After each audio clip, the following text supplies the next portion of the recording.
Good afternoon all of you. आज हम आप लोगों को जो कि नया टॉपिक है, लास्ट वीडियो के बाद ये नया टॉपिक है, पढ़ाएंगे प्रिपरेशन ऑफ हैलो एल्केन में bye anti Markovnikov's rule. Means कि जो प्रिपरेशन है उसी में लास्ट लेक्चर में हम लोगों ने मार्कोनिकॉफ रूल से प्रिपरेशन कर ली थी हैलो एल्केन की। इस बार हम लोग पढ़ेंगे प्रिपरेशन ऑफ हैलो एल्केन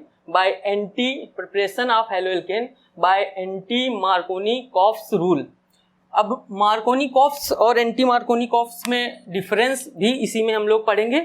तो स्टार्ट करते हैं हम लोग। मान लीजिए कोई एग्जाम्पल लेके चलते हैं।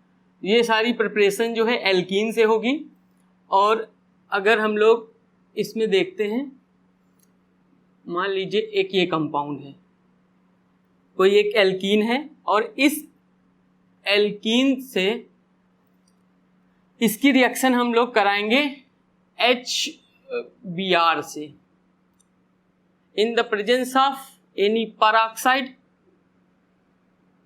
कोई भी पेरोक्साइड रख सकते हैं, R2O2 रख सकते हैं, या H2O2 रख सकते हैं। ये पेरोक्साइड है, और इस कंडीशन को, इस रिएक्शन को हम लोग कहेंगे एंटी मार्कोनिकॉफ्स रूल, और इससे जो प्रोडक्ट बनेगा वो बनेगा हैलो एल्केन। तो इसको सॉल्व करते हैं। देखिए ये हाइड्रोजन है, इस पर प्लस चार्ज हो सकता है या माइनस चार्ज। जनरली ये रिएक्शन जो है ये प्लस माइनस की नहीं होती है, ये रिएक्शन चेंज ऑफ आयंस की नहीं है, ये रिएक्शन है आपकी होमोलिटिक बॉन्ड फिजन की। तो लेकिन जब इसकी मैकेनिज्म पढ़ेंगे तो वैसा होगा। अभी हम लोग कर सकते हैं, इस ऐसे भी तोड़ सकते हैं, या फिर हम समझते हैं कि हैलोजन हमारा निगेटिव चार्ज होता है, ऐसे समझ लेते हैं कि हैलोजन निगेटिव पार्ट है और हाइड्रोजन पॉजिटिव पार्ट है। अगर हम इसकी रिएक्शन को एंटी मार्कोनिकॉफ्स से सॉल्व करेंगे तो देखते हैं कि ये जो Br है हमारा, वो कहाँ पर इस एल्कीन के किस पार्ट पर लगेगा। इसके पहले एक चीज़ है, इसको सॉल्व करने के पहले कोई प्रोडक्ट बनेगा। मान लीजिए ए प्रोडक्ट बनता है, तो किस प्रकार का प्रोडक्ट बनेगा। अगर हम डबल बॉन्डेड दोनों कार्बन को चेक करते हैं, तो इस कार्बन पर ये दो स्टार वाले कार्बन हैं। मैं अप्रॉक्स पहले इसको सॉल्व कर लेता हूँ, फिर एंटी मार्कोनिकॉफ रूल बताता हूँ, उसके बाद मार्कोनिकॉफ और एंटी मार्कोनिकॉफ रूल में डिफरेंस बताता हूँ। अगर इसको सॉल्व करना है तो बेसिकली होगा ये कि ये दो कार्बन है। पहले मैं रिएक्शन सॉल्व करता हूँ। दो कार्बन है स्टार वाले। इस कार्बन पर, अगर इस कार्बन पर मैं अल्फा हाइड्रोजन देखता हूँ। अल्फा हाइड्रोजन क्या होता है? अकेला हाइड्रोजन। तो ये तो CH3 है हमारा, और ये है एक हाइड्रोजन। मीन्स इस कार्बन से, इस डबल बॉन्डेड कार्बन से केवल एक ही हाइड्रोजन लगा है। तो अगर अल्फा हाइड्रोजन हम लोग काउंट करेंगे तो इस वाले कार्बन पर एक अल्फा हाइड्रोजन है। अल्फा हाइड्रोजन क्या होता है? जो स्टार वाला कार्बन है या डबल बॉन्डेड कार्बन है, उससे अकेला हाइड्रोजन कितना है। तो अकेला हाइड्रोजन एक ही है, इसलिए एक। ये जो पीछे है ये CH3 है, इसलिए इसको हम अल्फा हाइड्रोजन नहीं कहेंगे। इस साइड वाले कार्बन पर आते हैं हम, ये डबल बॉन्डेड कार्बन है, इसीलिए इस पर हमने स्टार लगा दिया। अब दो इसके बॉन्ड तो पीछे जुड़े हुए हैं कार्बन से, और चार कार्बन की बैलेंसी में से दो ये जुड़े हुए हैं। अब इसमें देखते हैं कि अल्फा हाइड्रोजन कितने हैं। अल्फा H इसमें दो हैं, एक ये। अब एंटी मार्कोनिकॉफ रूल बताता है कि जो निगेटिव पार्ट होगा वो उस कार्बन के उस पार्ट से, उस कार्बन से जुड़ेगा। निगेटिव पार्ट उस डबल बॉन्डेड कार्बन के उस पार्ट से जुड़ेगा जिसमें अल्फा हाइड्रोजन की संख्या ज्यादा होगी, मोर होगी। तो इस वाले में अगर हम लोग देखेंगे तो इस वाले में अल्फा हाइड्रोजन की संख्या 2 है, और अगर यहां पर हम निगेटिव पार्ट जोड़ना चाहें तो इस वाले में अल्फा हाइड्रोजन की संख्या 1 है। तो एंटी मार्कोनिकॉफ से हम लोग यहां पर अपना निगेटिव पार्ट जोड़ेंगे। सॉल्व करते हैं। पहले हम लिख लेते हैं पूरा। यहां H, यहां पर CH3, यहां पर डबल बॉन्ड, और यहां पर H। अब ये वाला बॉन्ड ब्रेक हो जाएगा, यहां पर Br जो है वो इस वाले पार्ट पर लग जाएगा और जो ये H है Br आपका यहां जुड़ जाएगा और H यहां पर जुड़ जाएगा, तो H यहां पर जुड़ गया। ये प्रोडक्ट बन गया है एंटी मार्कोनिकॉफ से, हाइलो एल्केन बना है, एंटी मार्कोनिकॉफ से बना हुआ हाइलो एल्केन है। अब डिफरेंस एंटी मार्कोनिकॉफ और मार्कोनिकॉफ में क्या है, मार्कोनिकॉफ में ये Br जो निगेटिव पार्ट होता है वो यहां पर लगता है, जबकि एंटी मार्कोनिकॉफ में यही Br आपका यहां पर लगता है। तो मार्कोनिकॉफ अगर पढ़ लिया है तो बिल्कुल उसके रिवर्स है एंटी मार्कोनिकॉफ। इसके बाद हम लोग इसकी कौन सी किस कंडीशन में मार्कोनिकॉफ लगेगा और किस पर एंटी मार्कोनिकॉफ लगता है ये देख लेते हैं। अगर एंटी मार्कोनिकॉफ के लिए पर ऑक्साइड का होना बहुत आवश्यक है, ये जो है पर ऑक्साइड, अगर लाइन के ऊपर एरो के ऊपर ये कंडीशन दी हुई है, पर ऑक्साइड R2O2 दिया है, H2O2 दिया है या कोई भी पर ऑक्साइड दिया है, तभी हम एंटी मार्कोनिकॉफ को अप्लाई करेंगे। अदरवाइज अगर ये नहीं लिखा हुआ है, पर ऑक्साइड की कंडीशन नहीं है, तो वहां पर हम इवन HBr होते हुए भी हम लोग मार्कोनिकॉफ अप्लाई करेंगे, एंटी मार्कोनिकॉफ अप्लाई नहीं करेंगे। This is the most important condition favouring to anti Markovnikov. Next इसमें इफ हम लोग डेफिनीशन की बात करते हैं तो डेफिनीशन एंटी मार्कोनिकॉफ की बनती है, negative part of attacking reagent, negative part of attacking reagent is combined to that carbon which have more number of alpha H. Negative part of attacking reagent is combined to that carbon which has more number of alpha H. यानी negative part उस carbon पर, double bonded उस carbon पर जुड़ेगा जिसमें alpha H की संख्या ज्यादा होगी। तो निगेटिव पार्ट यहां जुड़ता है तो ये वाला पार्ट यहां पर जुड़ जाएगा। नेक्स्ट है, तो ये हो गई बेसिकली एंटी मार्कोनिकॉफ। अब हम लोग एक डिफरेंस देख लेते हैं, एंटी मार्कोनिकॉफ कब कब अप्लीकेबल होगा। एंटी मार्कोनिकॉफ के लिए एक एग्जाम्पल सेकेंड चलते हैं हम लोग।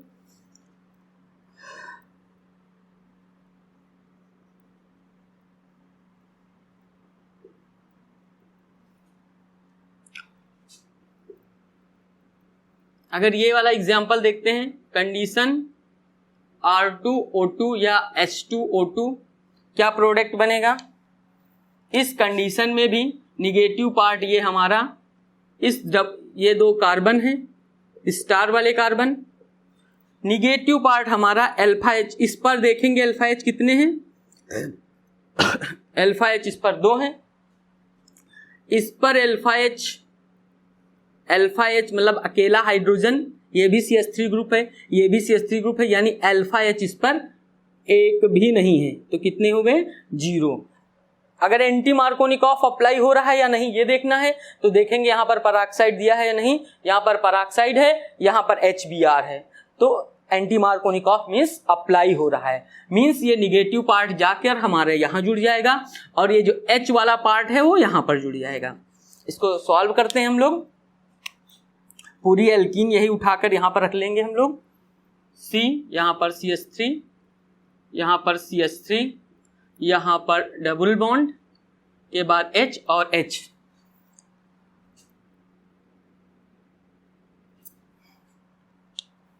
बॉन्ड ब्रेक होगा,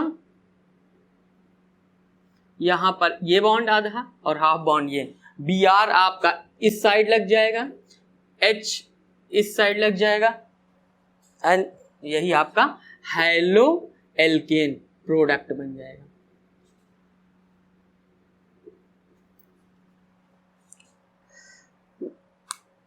नेक्स्ट इसके, तो इस तरीके से यहां पर क्या लगा है, इस डबल बॉन्डेड कार्बन चेन कितनी लंबी है डिपेंड करेगा कि आपका यहां पर क्या लिखा है। अगर यहां पर ये कंडीशन है तो यानी परऑक्साइड वाली कंडीशन है, यानी हाइड्रोजन परऑक्साइड है या और कोई परऑक्साइड है, साथ साथ HBr है, only single condition when you can say that this equation is solve by anti Markovnikov. यही एक कंडीशन है जिससे आप कह सकते हैं कि पूरी जो इक्वेशन है वो एंटी मार्कोनिकॉफ से सॉल्व होगी। अब कुछ एग्जांपल लेते हैं, एक एनसीईआरटी का एग्जांपल आता है, उसको भी सॉल्व कर लेते हैं इसी समय।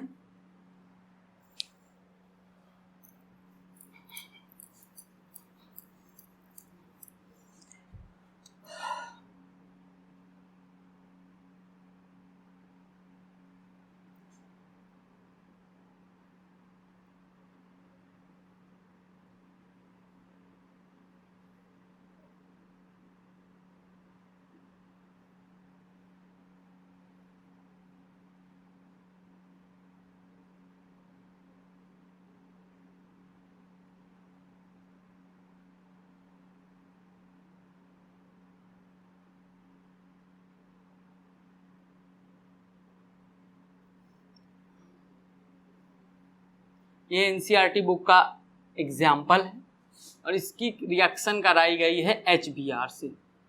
बताना है ये मार्कोनिकॉफ फॉलो करेगी या एंटी मार्कोनिकॉफ। तो ये रिएक्शन जो है यहाँ पर, अब इसमें देखना है प्रोडक्ट पूछ रहा है कि क्या बनेगा। तो इस तरीके के इक्वेशन सॉल्व करने के लिए एंटी मार्कोनिकॉफ का हम लोग कंडीशन देखेंगे, फेवर हो रही है या नहीं। कंडीशन में हम लोग देखेंगे HBr है या नहीं, साथ साथ देखेंगे कि परऑक्साइड जनरली जो इक्वेशन थ्योरेटिकल फॉर्म में देखते हैं एरो के ऊपर होती है, तो परऑक्साइड है या नहीं। तो इसमें तो आपको परऑक्साइड कहीं दिख नहीं रहा है, मींस ये एंटी मार्कोनिकॉफ तो फॉलो नहीं करेगी। मींस हालांकि इसमें HBr है, फिर भी परऑक्साइड ना होने के कारण यहाँ पर ये मार्कोनिकॉफ से इसको सॉल्व करेंगे, ना कि एंटी मार्कोनिकॉफ से। तो सॉल्व करते हैं इसको।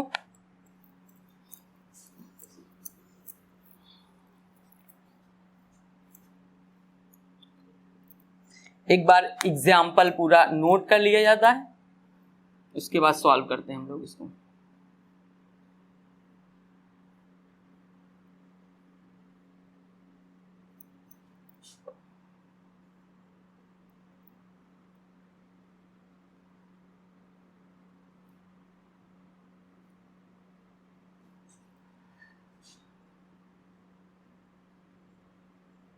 अब अगर इस क्वेश्चन को देखें, जनरली इसको हम थोड़ा सा सॉल्व करते हैं, इजी वे में कर लें। तो यहाँ पर ये कार्बन है और यहाँ पर कार्बन है, यानी कार्बन से 4 बॉन्ड निकले हुए हैं, 1 2 3, ये वाला बॉन्ड हमारा, और 4। सिमिलर कंडीशन इसमें है 1 2 3 और 4। इस कार्बन से भी ये 4 बॉन्ड से जुड़ा हुआ है और इस कार्बन से ये 4 बॉन्ड से जुड़ा हुआ है। अब इसमें हम लोग इसको सॉल्व करने का सेम प्रोसीजर है। अल्फा H चेक कर लेते हैं, जिसमें अगर मार्कोनिकॉफ अप्लाई हो रहा है, मीन्स कि जिसमें अल्फा H कम है उस पर निगेटिव पार्ट लेके जोड़ देंगे। तो इस वाले कार्बन को स्टार वाला कार्बन और इस वाले कार्बन को स्टार वाला कार्बन। हमको मार्कोनिकॉफ और एंटी मार्कोनिकॉफ सॉल्व करते समय ध्यान रखना है कि एल्कीन यानी डबल बॉन्डेड कार्बन कहाँ है, रिएक्शन उसी पर होगी। आइदर कार्बन की चेन कितनी भी लंबी हो उस पर रिएक्शन नहीं होती है। नाउ अब इस पे देखते हैं, तो अल्फा H कितने हैं, ये जो कार्बन है उसमें स्टार वाला कार्बन है उसमें अल्फा H कितने हैं, 2 हैं, 1 2। इस वाले पर अल्फा H मतलब अकेला H, कोई रिंग्स में से जो H लगे हैं या CH3 है लगा है वो H, उससे नहीं, मतलब अल्फा H कितना है इसमें 1। अब ये मार्कोनिकॉफ की कंडीशन है, एंटी मार्कोनिकॉफ की कंडीशन नहीं है, इसलिए इसका जो निगेटिव पार्ट होगा ये ज्यादा इलेक्ट्रोनिगेटिव है, हाइड्रोजन से ब्रोमीन, सो इसके ऊपर माइनस चार्ज और इसके ऊपर प्लस चार्ज। तो निगेटिव पार्ट इसमें यहां पर जाएगा, अल्फा H जहां पर कम होंगे, निगेटिव पार्ट निगेटिव पार्ट कम अल्फा एच पर जाएगा। ये हो गया। इसको सॉल्व कर लेते हैं। फिर वही एल्कीन हम लोग इस साइड पुट करेंगे।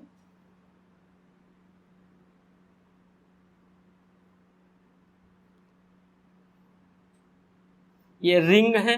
रिंग को हम लोग एक चीज और लिख सकते हैं, पीएच लिख सकते हैं, फिनिल रिंग। तो आप इसको पीएच भी कहीं पर लिखा मिलता है तो उसका मतलब होता है कि वो फिनिल रिंग है। ये मीन्स कि एक रिंग लगी है फिनाइल वाली। आप भी अभी हम रिंग बना देते हैं, अदरवाइज आगे के लिए जानकारी के लिए आप लोगों के लिए है। इस रिंग को हम लोग क्या कहते हैं, फिनिल रिंग। पीएच लिखा होता है शॉर्ट फॉर्म में, देन एच। अगर इसको सॉल्व करना है, ये मार्कोनिकॉफ से जाएगा या एंटी मार्कोनिकॉफ से, तो पराक्साइड ना होने की वजह से ये मार्कोनिकॉफ से जाएगा। तो यहां पर Br इस साइड बॉन्ड ब्रेक हुआ, वैलेंसी खाली हुई, ये वाला Br यहां पर और ये वाला H यहां पर। तो ये होता है प्रोडक्ट।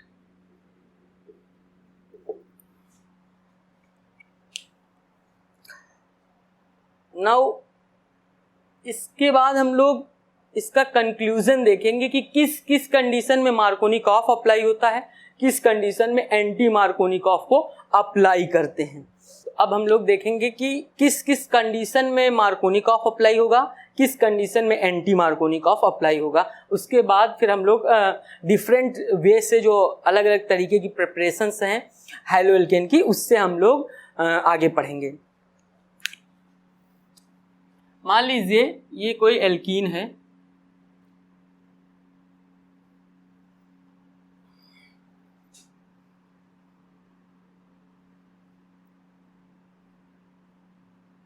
मैं एग्जाम्पल सेम इसीलिए ले रहा हूं कि समझ में आए प्रॉपरली।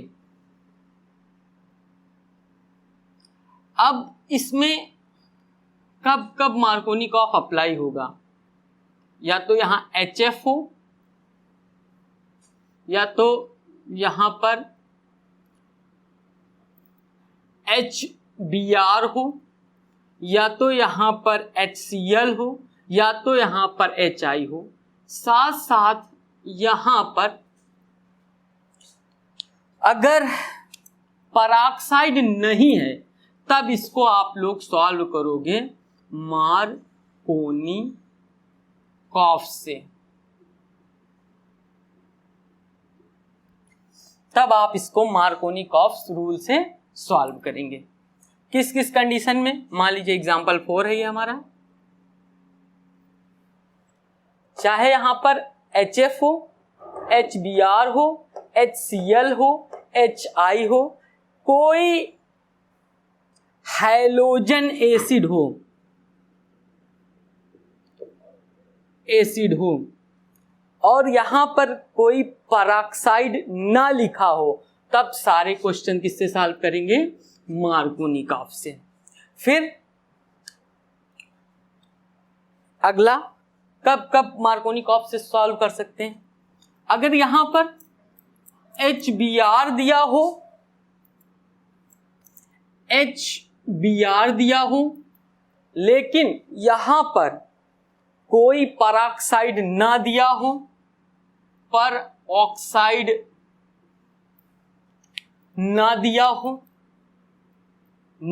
हो, यानी R2O2 या H2O2 में से कुछ भी ना हो, तब भी इसको हम लोग सॉल्व करेंगे मार्कोनिकॉफ से। तो किस कंडीशन में, केवल एक कंडीशन है, किस कंडीशन में, कि यहां पर कब मार्कोनिकॉफ अप्लाई होगा, यहां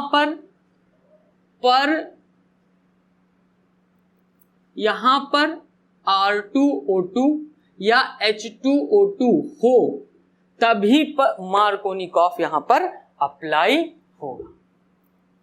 साथ साथ इसके HBr ही हो, तभी मार्कोनिकॉफ की जगह पर क्या होगा, एंटी मार्कोनिकॉफ, तभी एंटी मार्कोनिकॉफ रूल होगा।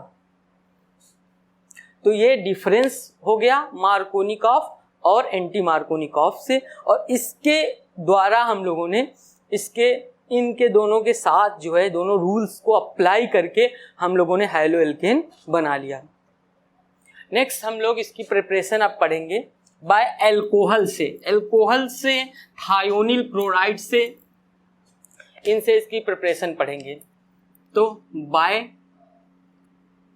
एल्कोहल, मार्कोनिकॉफ से हट जाएगा, बाय एल्कोहल से इसकी रिएक्शन कराएंगे। जनरल फॉर्म में पहले एल्कोहल से रिएक्शन, पहले 3-4 रिएक्शंस हैं जो एल्कोहल से बेसिकली होती हैं, बहुत इजी रिएक्शन है। पहली रिएक्शन है एल्कोहल क्या होता है, ROH, जो OH ग्रुप है वो एल्कोहल है, और उसकी रिएक्शन अगर हम लोग पहली है PCl5 से करा दें। PCl5 का मीन्स एल्कोहल लेकर उसकी रिएक्शन फास्फोरस पेंटाक्लोराइड से करा दें, तब प्रोडक्ट क्या बनता है।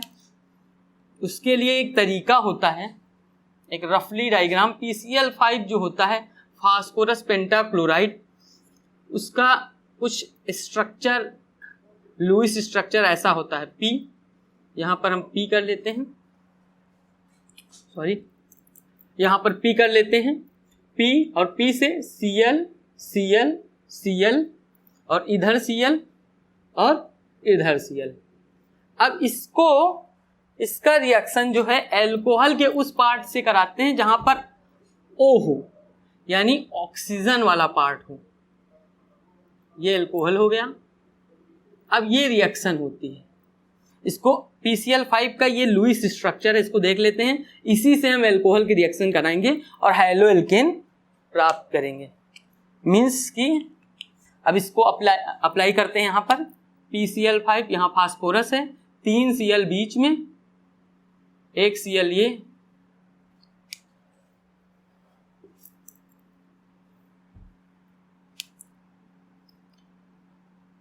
P यहाँ पर 3 Cl, लुईस स्ट्रक्चर के हिसाब से 1 Cl ये, 1 Cl ये। इस तरीके से अब देखिए ये PCl एल्कोहल था, एल्कोहल की रिएक्शन PCl5 यानी फास्फोरस पेंटाक्लोराइड से कराई।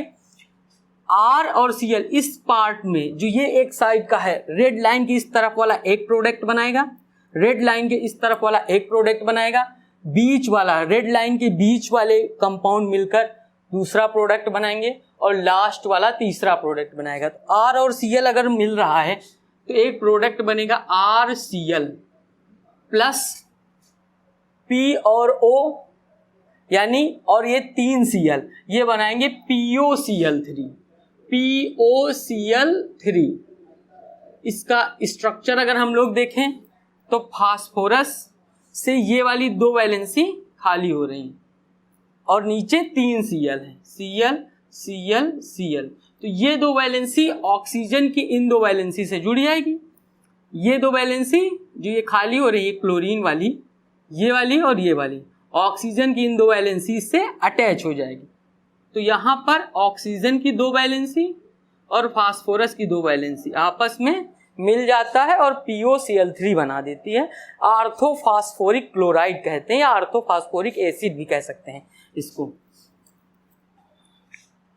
लास्ट में H और Cl बचता है, तो ये बन जाता है HCl हाइड्रोक्लोरिक एसिड। तो रिएक्शन बड़ी आसान है। एल्कोहल की रिएक्शन PCl5 से कराएंगे। लुईस स्ट्रक्चर अगर PCl5 का यहाँ पर हम लोग देखें तो P फास्फोरस के 3 Cl ये, 1 Cl इधर और 1 Cl इधर। अब R इस साइड वाला, रेड लाइन की इस साइड वाला एक प्रोडक्ट बनाएगा RCl, यहाँ पर बीच वाला पार्ट एक प्रोडक्ट बनाएगा POCl3, यहाँ पर इसको आर्थोफास्फोरिक क्लोराइड या आर्थोफास्फोरिक एसिड भी कहते हैं, और ये HCl। नेक्स्ट, अब अगर इस पर R की जगह पर CH3 हम लोग रखकर एक एग्जाम्पल कर सकते हैं। एग्जाम्पल फर्स्ट या preparation first, example second.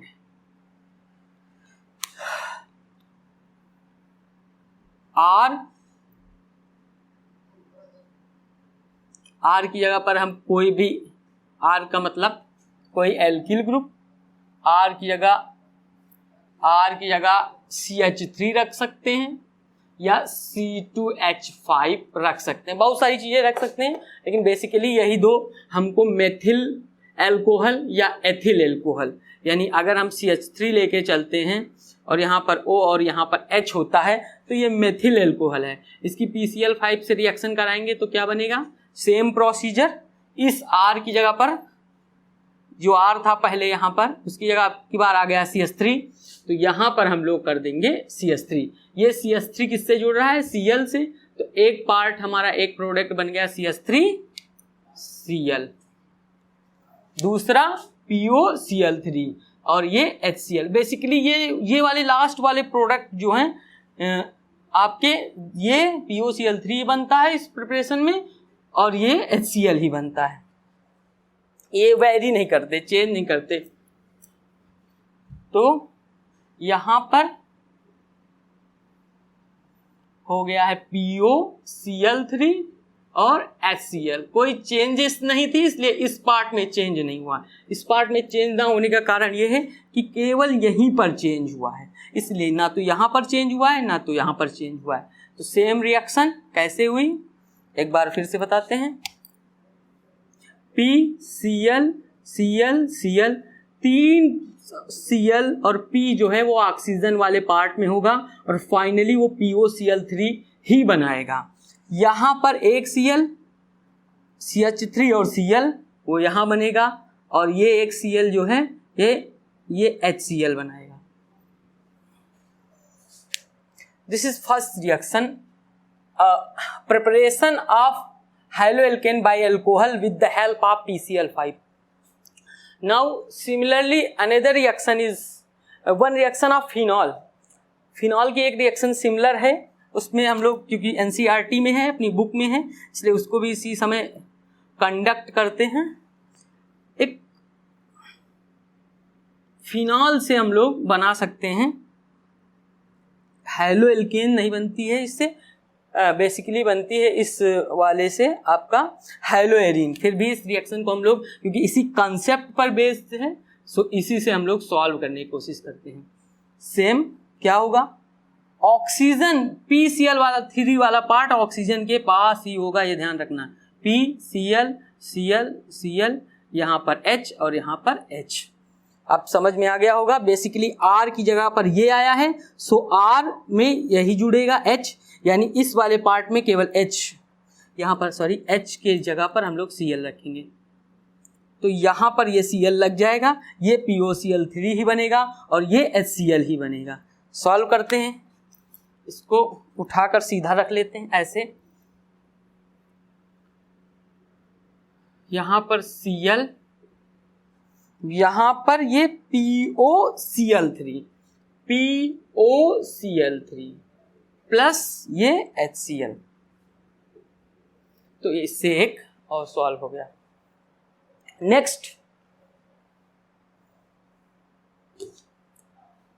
Next इससे अगला है PCl3 से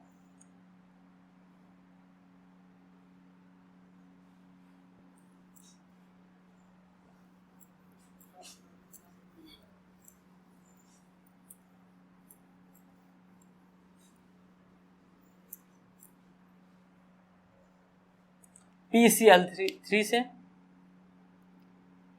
रिएक्शन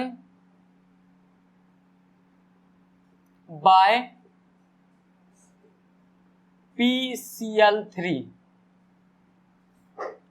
एल्कोहल की रिएक्शन PCl3 से कराएंगे हम लोग। इसमें कैसे होगा, ROH, इसमें बॉन्ड ओपन नहीं करते हम, ऐसे लिख लेते हैं। इसकी PCl3 से रिएक्शन कराएंगे, इससे भी हम लोग हैलोएल्केन बना सकते हैं, ये अल्कोहल है, लिखते नहीं रहने देते हैं। इसमें क्या होता है कि इतना पार्ट एक रिएक्शन बना लेता है, एक प्रोडक्ट बनाता है और ये R और Cl3 मिलकर RCl3 बनाते हैं। लेकिन इस वाली रिएक्शन में PCl3 वाले केस में या फास्फोरस ट्राईहैलाइड वाले केस में अगर 3 Cl यहाँ है तो 3 यहाँ पर मोल्स एल्कोहल के भी लेके चलते हैं, देन इक्वेशन आपकी बैलेंस रहती है। तो P और OH यहाँ पर 3 OH हो गए, क्योंकि 3 आगे लगा है तो OH 3 हो गए, P लेकिन एक ही है, तो POH का होल थ्राइस, POH का होल थ्राइस बनेगा, और 3R और 3Cl मिलकर 3RCl, तो ये हो गया हमारा हाइलो एल्केन। इसको हम लोग एक तरीके से और लिखते हैं, H कितने हैं, 3 हैं तो H3, P कितना है, 1 है तो P1, H3 थे H3 लिखा, P1 है तो P1 लिख दिया, O भी 3 है तो O3, H3PO3 भी कहते हैं। अगला इसका एग्जाम्पल, इस पर बेस्ड, अगर यहां पर C2H5 है OH, देन इसकी रिएक्शन PCl3, किसी से भी क्या करा सकते हैं, फास्फोरस ट्राई हैलाइड होना चाहिए, आइदर PBr3 होना चाहिए या PCl3 होना चाहिए, same product will be formed, haloalkane is a major product. POH का होल थ्राइस और 3 मोल्स यहां भी ध्यान रखने हैं। रिमेंबर, अगर 3PCl3 है, PCl3 है, यहां पर 3 लिखा है, तो आपको यहां पर एल्कोहल्स के भी 3 मोल्स लेके चलेंगे, तभी बैलेंस इक्वेशन होगी। तो 3C2H5 और 3Cl है, तो एक बार हम Cl लिख देंगे, एक बार 3Cl, ये वाले 3Cl, इस एक बार 3 लिखने की वजह से 3Cl हो गए, बाकी 3C2H5 हो गया। नेक्स्ट, तो ये हमारी PCl3 से, अगर PCl3 को रिएक्ट करेंगे अल्कोहल से तो डिफरेंट टाइप के हाइलो एल्केन बन हैं।